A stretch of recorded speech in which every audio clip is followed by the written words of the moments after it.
Olha, o prazo para declarar imposto de renda em 2025 vai até o dia 30 de maio. Isso vale para quem investe também em fundos imobiliários. E se essa é a primeira vez sua declarando imposto de renda, ou se você declarou do jeito errado no passado, isso aqui pode parecer muito complicado, é por isso que eu tô aqui, é por isso que a gente tá gravando esse vídeo. Nele, a gente vai te mostrar como preencher a sua declaração da forma mais simples e tranquila possível. E pode confiar que o Luca, nosso especialista aqui do Clube do Valor, vai deixar tudo isso mais fácil. Ele vai te mostrar como declarar os FIIs no aplicativo da Receita, mostrar como declarar dividendos e rendimentos recebidos e também o resultado com a venda de FIIs. Além disso, a gente também preparou um presente muito importante para te ajudar, você, investidor, com a sua declaração do imposto de renda. Então fica aqui até o final do vídeo para não perder isso, descobrir qual presente é. E segue aqui com o Luca, presta atenção que ele vai te dizer, deixa o dedo no like e bora pro vídeo.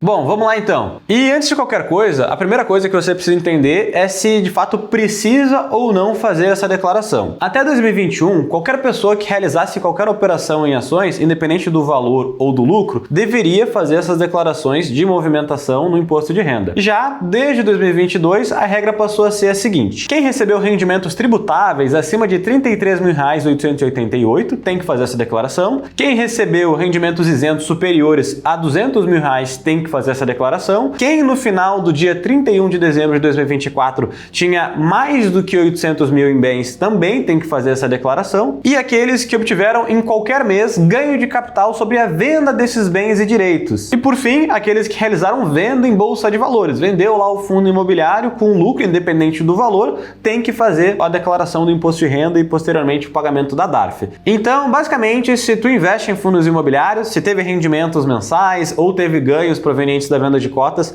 e se encaixa nos critérios que estão aqui acima, esses valores eles precisam sim ser informados para a Receita Federal. E aqui entra um ponto importante, né, que muita gente acha que só pelo fato de declarar esses ativos tu vai pagar necessariamente imposto de renda sobre eles. Só que na verdade não é bem assim. A declaração em si, ela é diferente do pagamento. O que tu está fazendo na verdade quando tu declara é informando a Receita o que aconteceu com o teu patrimônio e com os teus investimentos ao longo do último ano. Ou seja, nada mais do que prestar contas e não necessariamente está desembolsando algo além do que tu já pagou ao longo do ano se houve algum tipo de imposto devido. Beleza? Então vamos agora para o passo a passo. Então vamos lá. A primeira coisa então é baixar o programa ou acessar a versão online do RPR 2025, referente à declaração do ano de 2024. As duas opções tu vai encontrar no site do Gov, do Governo Federal. Se tu digitar isso no Google, vão aparecer as duas opções para ti, inclusive a declaração online, em que tu vai precisar fazer login com a tua conta no Gov. E aí caso você queira fazer pelo celular ou outro dispositivo, tem que baixar o aplicativo oficial da Receita Federal. E aí tem uma coisa que precisa ficar clara também. A Receita Federal, ela quer saber quais são os ativos que você possuía no último dia do ano,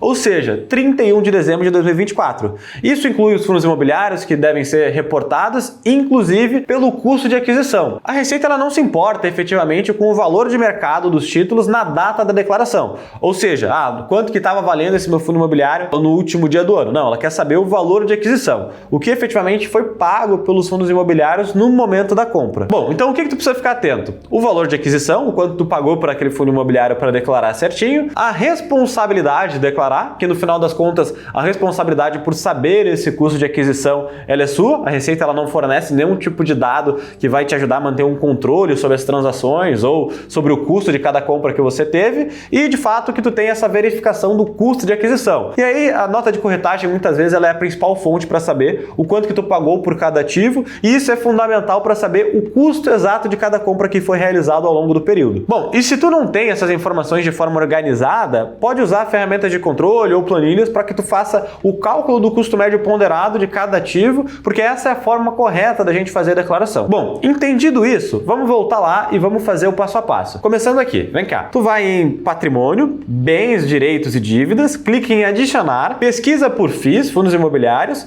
grupo 7, grupo terço e a gente vai encontrar aqui os fundos imobiliários. Nisso, tu vai precisar fazer a declaração do que tu tinha até o final do ano. E aí, por exemplo, vamos supor que eu vi aqui que tinha 100 cotas de KNCR11. Vai ter que dar um Google no nome do fundo para descobrir qual é o CNPJ dele. Se o fundo for negociado em bolsa, precisa marcar aqui que sim e colocar o código dele. E além disso, é necessário colocar o valor certinho. É aqui que tu deve declarar o valor que pagou para adquirir aquele fundo imobiliário e não o quanto que ele vale hoje no mercado. Ou seja, tu vai informar lá o preço de aquisição, o quanto que efetivamente foi desembolsado para comprar as cotas que possuía até o dia 31 de dezembro de 2024. E aí vamos supor, vamos ver aqui. Digamos que você comprou lá em 2011 cotas do KNCR11, 25 mil reais foi o valor dessa compra. E aí, mesmo que hoje, em 2024, a posição desse fundo esteja valendo, 50 mil reais mais ou menos, o que importa para a Receita na hora de declarar os bens e direitos é o valor da aquisição. Ou seja, qual foi a situação lá em 31 de dezembro de 2024. Mesmo que o valor de mercado seja diferente disso. Então você vai lá e informa exatamente esse valor de 25 mil reais na tua declaração nesse exemplo. E aí fechou, só apertar OK, vai direto para a lista de bens e direitos. Feito isso, basta repetir esse mesmo processo para todos os fundos imobiliários que você tiver. Passo 2, vamos falar agora sobre os proventos recebidos, que é um ponto fundamental sobre a declaração dos proventos também. E vale a pena mencionar que os proventos são todos aqueles rendimentos que você recebe das ações dos fundos imobiliários ao longo do ano. E eles podem vir de duas formas. Primeira, em dinheiro e segunda, em ativos. O mais comum são aqueles proventos que a gente recebe em dinheiro, que são os dividendos, os juros sobre capital próprio, que é o famoso JCP, que normalmente pinga na conta lá da corretora e vai acontecendo isso ao longo do mês. E aí tu vai me perguntar, Lucas, mas de quem que é a responsabilidade de fato informar esses proventos? E aí eu vou te tranquilizar dizendo que, na verdade, a responsabilidade ela não é do investidor, e sim do escriturador que mantém essas ações. E aí o que tu vai fazer é basicamente usar essas informações que elas foram fornecidas e vai direcionar isso depois lá no site da Receita. Ou seja, eu tô falando do famoso informe de rendimentos. A tua corretora vai lá e vai disponibilizar para ti um informe de rendimentos e tu vai utilizar esse documento para fazer a declaração no site do governo federal, que inclusive disponibiliza um passo a passo de como consultar e exportar esse documento. E esse é o documento que vai listar todos os ativos que você possui, seja quantidades e obviamente também os proventos. A partir dele, tu vai usar ele para preencher a declaração e vai subir lá no site da Receita. Agora, se tu não recebeu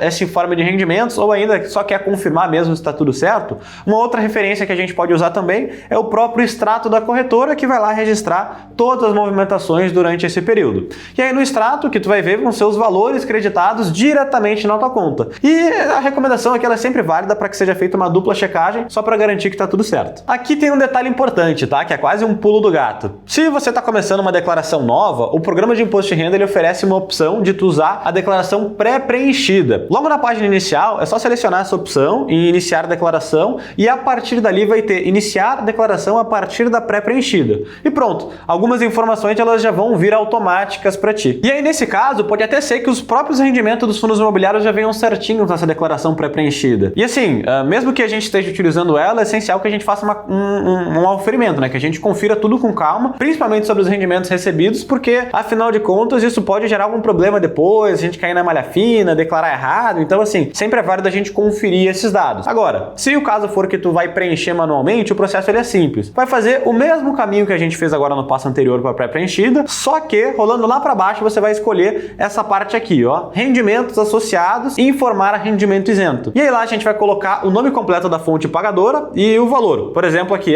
3 mil reais ao longo do ano. Dá o OK e aí ele já vai puxar lá na aba de rendimentos o que foi recebido desse fundo. E ainda tem outra forma de se fazer isso. Primeiro, vai lá na ficha, vai em rendimentos isentos e não tributáveis, clica em novo, depois no campo código, selecione o 99, que são os outros, e preenche ali com o CNPJ da fonte pagadora. Aqui no Clube do Valor, a gente consultou diretamente a Receita Federal sobre isso, e a resposta oficial é: a fonte pagadora é o CNPJ do fundo imobiliário, e não da administradora. E aí tu vai ter que ir lá, colocar o nome do fundo, uma breve descrição, exemplo, dividendos recebidos, FIIs, PML11, e por fim, informar o valor total que recebeu ao longo do ano com aquele fundo específico. E aí, mais uma vez, você vai repetir esse processo para cada fundo imobiliário que te pagou dividendo em 2024, e feito isso, você já vai estar com essa parte da declaração praticamente finalizada, com todos os rendimentos isentos, devidamente informados, os fundos lá colocados direitinho. Então, quanto a essa primeira etapa, tudo certo. Agora a gente chega em mais uma etapa que é muito importante na declaração, que é a gente falar sobre os lucros e prejuízos que a gente teve a partir das vendas das cotas dos fundos imobiliários. Porque até aqui, o que a Receita já sabe? Já sabe quais eram os ativos que se tinha em 31 de dezembro e já sabe quais foram os dividendos, os proventos recebidos no período. O que ela quer saber agora? Vendeu algum fundo imobiliário? Teve lucro? Teve prejuízo? E aqui que inclusive muita gente escorrega. E aí bem nessa época começa a circular aqueles memes que todos os anos rodam na rede social, que é a galera falando da Receita. Pois é, e acontece que na verdade a responsabilidade de apurar esses lucros ou prejuízo é sim do próprio investidor nesse caso. E se você não acompanhou isso ao longo do ano, vai ter que correr atrás de nota de corretagem, relatório, planilha. Fica um processo bem mais burocrático. Por isso que é bacana a gente manter esses registros eles sempre organizados ou contar com a ajuda de algum profissional que faz toda a diferença nessa hora. Aqui no Clube do Valor, os nossos clientes clientes de planejamento patrimonial, eles recebem esse tipo de suporte. Inclusive, quando a gente faz as vendas dos ativos com lucro, a gente orienta já se vai ter ou não fazer algum pagamento de DARF, levando em consideração se tem alguma compensação para fazer e para dar um auxílio e clareza na hora de fazer essas movimentações. Então, assim, se tu tá acompanhando aqui o vídeo, olhando para esse espaço e pensando, pô, seria tão bom se eu tivesse me organizado, ou seria tão bom se eu tivesse algum tipo de suporte para os meus investimentos, até para tirar dúvidas em específico sobre a carteira, se os fundos imobiliários que eu tenho eles são bons ou não, cara, tá aberto aqui, a gente vai deixar disponível, como a gente costuma abrir essas vagas nos nossos vídeos, para que tu conheça um pouco mais e consiga, dentro de uma hora, ter uma conversa com especialistas de investimentos como eu e outros aqui da equipe, em que a gente vai te trazer clareza, te ajudar a montar um plano, te ajudar o que tu poderia fazer de melhor na tua carteira. Então, se tu tá interessado, clica aqui em algum lugar na tela para conhecer um pouco mais do nosso trabalho, a gente te espera lá. Fechou? Dito isso, então, agora que tu já declarou lá os bens da carteira, os proventos recebidos, a gente está começando a declarar aqui quais foram os rendimentos que a gente teve através de venda de fundos ou prejuízos. Esse é o momento em que a gente vai informar para a Receita, olha, eu vendi tal fundo, o resultado foi tanto e tá aí registrado. E aí, para isso, no programa da Receita, a gente vai fazer o seguinte, a gente vai até a aba da renda variável, operações em FI ou FIAGRO, que são os fundos imobiliários do agronegócio, e aqui tu vai precisar informar qual foi o lucro líquido no mês a mês. E aí vamos imaginar que em março a gente vendeu cotas com prejuízo de 20 mil. Aí em abril a gente teve um lucro de 10 mil. E em outubro a gente lucrou mais 12 mil. O sistema ele vai calcular aqui automaticamente o imposto devido de 15% sobre esse lucro. E aí o sistema vai calcular automaticamente o imposto devido, que no caso para fundos imobiliários é 20% sobre o lucro, diferente das ações que são 15%. Bom, e aí se tu fez o pagamento da DARF corretamente, é só informar lá o valor que foi pago e já tá tudo certo. E aqui acho que vale também explicar um pouquinho sobre como funciona. A DARF, para operações de renda variável, quando a gente vai falar de fundos imobiliários, eles não têm aquela mesma isenção de 20 mil. Então, quando a gente vende um fundo imobiliário no lucro,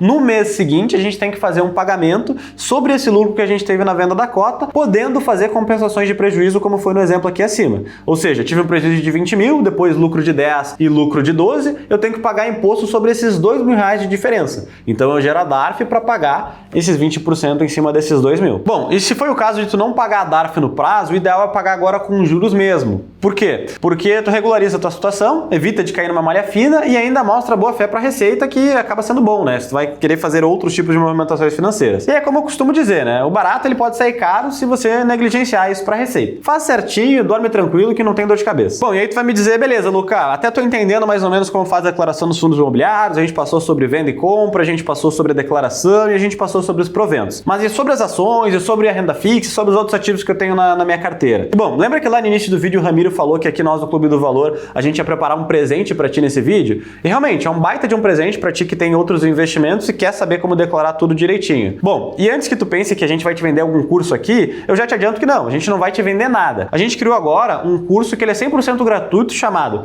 Você Declara, o Leão Acalma. E é totalmente gratuito mesmo, sem pegadinha. É um momento onde a gente vai conseguir te explicar como que tu vai emitir uma DARF, como que vai fazer a declaração, como que tu apura isso, para que tu tenha isso mais facilitado. Então, se para ti faz sentido aprender um pouco mais sobre isso, clica aqui em algum lugar que está aparecendo na tela, que vai ter um conteúdo bem bacana lá, aprofundando bem na linha que a gente está fazendo aqui, tá bom? Beleza? Então, assim, lembrando que quem envia a declaração mais cedo recebe a restituição primeiro. Por outro lado, se tiver erros ou omissões ali dentro, a Receita ela vai te jogar lá pro final da fila e aí tu vai receber mais demorado ainda. Ou seja, quanto mais rápido tu fizer e correto, melhor. Então, acessa os links aqui na bio do curso Você Declara, o Leão Acalma, e também a sessão gratuita que eu comentei contigo para fazer uma avaliação e um mapeamento de oportunidade na tua carteira de investimentos. E eu vou deixar aqui na tela também um conteúdo que complementa esse para tu seguir aprendendo conosco aqui no canal.